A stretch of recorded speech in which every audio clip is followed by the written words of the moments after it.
PCOD क्या होता है? पीसीओडी किन्हें होता है या उसके क्या सिम्टम्स हैं और इसके क्या इलाज है?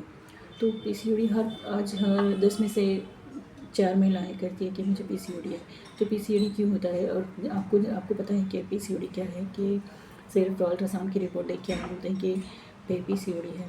तो पीसीओडी के क्या कारण होते हैं? तो हर महीने जो ओवल्स में जो बीज तैयार होता है उसके बाद में हम लोग पीरियड्स में आती है महिलाएं, तो वो जो इंसुलिन शरीर में जो इंसुलिन बनता है उसका एक्शन नहीं होता है, जिसकी वजह से बीज नहीं बनता है और जिसकी वजह से पीरियड्स नहीं आते। तो ये सारा जो ओवरीज का फिर जो कामगिरी होती है जो वो बंद हो जाती है, जिसकी वजह से वो लेट होता है, डिले होता है पीरियड्स। तो अगर आपको साल में 6 बार यानी कि 2 महीने में 1 बार भी पीरियड आता है तो भी कोई प्रॉब्लम नहीं है। लेकिन पीसीओडी के पेशेंट्स को क्या होता है कि महिलाओं को 4 से 5 महीने में 1 बार पीरियड्स आते हैं और वो भी बिल्कुल नहीं यानी माहवारी जो होती है बहुत कम आती है, या तो फिर कई बार तो पेड़ एकदम साफ निकलते हैं और इसकी वजह से दूसरी सारी समस्याएं हो जाती है। क्योंकि जब पीसीओएस यानी ओवरीज में जो बीज तैयार नहीं होता है और उसकी वजह से जो हार्मोनल प्रॉब्लम्स होते हैं, तो उसमें क्या होता है कि जो मेल हार्मोन्स होते हैं टेस्टोस्टेरोन वो ज़्यादा पाए जाते हैं, जिसकी वजह से जो मेंस में रहते हैं जो वैसे कुछ लक्षण पाए जाते हैं, जैसे कि स्किन के ऊपर बाल दिखना, दाढ़ी की जगह पर महिलाओं को बाल दिखते हैं। कई महिलाओं को तो शेविंग तक करनी पड़ती है और फिर से आ जाते हैं। तो मूड स्विंग्स होना, उसके बाद में एक्ने, ये सारी समस्याएं पैदा हो जाती है। तो इनसे अवॉइड कैसे करें? पीसीओडी किन लोगों को होता है? पीसीओडी उन लोगों को होता है जिनके फैमिली हिस्ट्री रही हो, यानी कि फैमिली में दादी नानी या मम्मी को किसी को भी ये प्रॉब्लम रही हो, तो फिर बेटे में आ सकती है ये प्रॉब्लम। पीसीओडी के साथ साथ में दूसरी सारी भी चीज़ें, दूसरे सारे रोग पास साथ में आते हैं, जैसे कि अल्ट्रासाउंड और ये सब कराने के बाद में पता चलता है कि आपको क्या हो सकता है, यानी कोलेस्ट्रॉल आ सकता है, आगे जाके डायबिटीज़ आ सकता है, बीपी की समस्या आ सकती है इन फ्यूचर।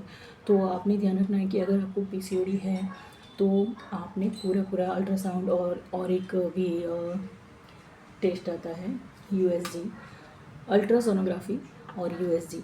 तो ये दोनों टेस्ट कराने में आते हैं और उससे पता चलता है कि कितना प्रॉब्लम है और उसके हिसाब से पूरी ट्रीटमेंट की जाती है। तो ज़रूरी नहीं है कि ये सिर्फ आनुवंशिकी है, ये एक लाइफस्टाइल डिसीज़ भी हो सकता है। लाइफस्टाइल की वजह से भी आपको ये डिसीज़ हो सकती है। पॉलीसिस्टिक ओवरीज डिसीज़ या पॉलीसिस्टिक ओवरीज सिंड्रोम। तो पॉलीसिस्टिक यानी कि जो ओवरीज में जब भी अल्ट्रासाउंड कराया जाता है तो ओवरीज में जो बहुत सारी जो सिस्ट पाई जाती है, एक पर्ल नेकलेस के टाइप उसका रिपोर्ट में दिखता है, तो वो ये इसीलिए उसको polycystic syndrome polycystic ovary syndrome कहा जाता है। तो इसमें जो भी ये समस्या होती है तो उसका इलाज किया जा सकता है और इसमें योगासन का भी का बहुत ज़्यादा प्रभाव होता है। तो जैसे कि जो आसन रहते हैं वो हमें रेगुलर करने हैं। आसन के अलावा आपने हर रोज़ यानी कि हफ्ते में 5 दिन आपने 30-30 मिनट डेली यानी कि 150 मिनट तक डेली वीकली 150 मिनट यानी 150 मिनट वीकली आपने एक्सरसाइज करनी ही करनी है। 120 से ज़्यादा हार्ट बीट्स होनी चाहिए हो, इतना एक्सरसाइज करना है। 30 मिनट हर रोज़ करना है हफ्ते में 5 दिन, और आपका स्वेट होना चाहिए, इस तरह से एक्सरसाइज करनी है। ओके, इसके अलावा आप योगासन में मंडूकासन, पवन मुक्तासन, भुजंगासन, बद्धकोणासन, उष्ट्रासन, उत्तानासन, नॉट उष्ट्रासन, उत्तानासन, उत्तान पादासन। इसमें पवन मुक्तासन और उत्तान पादासन जो है वो आप कपालभाति के साथ कर सकते हैं। कपालभाति आप हर रोज़ 1 घंटा कर सकते हैं। उसके साथ आप गोली ले सकते हैं बद्धवाटिका, ओके, कांचनार गुग्गल और बुद्धि वाटिका वटी। अच्छा, ये जो आसन मैंने बताया, तो इन आसनों के साथ आपने एक्सरसाइज भी कर सकते हैं। दवाइयाँ शुरू रखनी है, कांचनार गुग्गल, वृद्धि वाटिका वटी आपने ले सकते हैं। आप अपने जो भी आपके सिटी में आयुर्वेदिक हॉस्पिटल है या आयुर्वेदिक डिस्पेंसरी है, वहाँ पे जाके आप कर सकते हैं, दिखा सकते हैं। आपने खाने में जो खाने का टाइम टेबल है रेगुलर बनाना है। ये लाइफस्टाइल डिसीज़ है, अगर आपको फैमिली में किसी को नहीं है तो आपके लाइफस्टाइल की वजह से ये आपको हो रहा है। तो आपने खाने पीने में अवॉइड करना है क्या कि जो पैक्ड फूड रहता है, जैसे कि पैक्ड शुगर, रिफाइंड शुगर वाले, यानी कि पेस्ट्रीज़ है, जो बेवरेजेस होते हैं, कोल्ड ड्रिंक्स है, फिर खाना पीना आपने स्किप कर दिया, लंच स्किप किया और एक साथ आपने बहुत सारा ज़्यादा फूड, जंक फूड खा लिया, पिज़्ज़ा, बर्गर, पास्ता, ये सब खाना, ये आपका लाइफस्टाइल डिसीज़ इसी की वजह से होता है।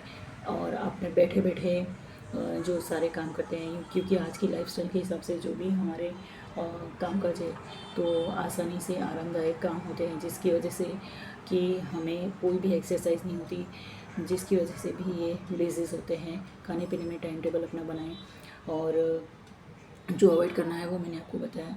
इसके अलावा आपने योगा हर रोज़ करना है और जो भी एक्सरसाइज करने बताई वो भी रेगुलर करनी है और कपालभाति रेगुलर करना है।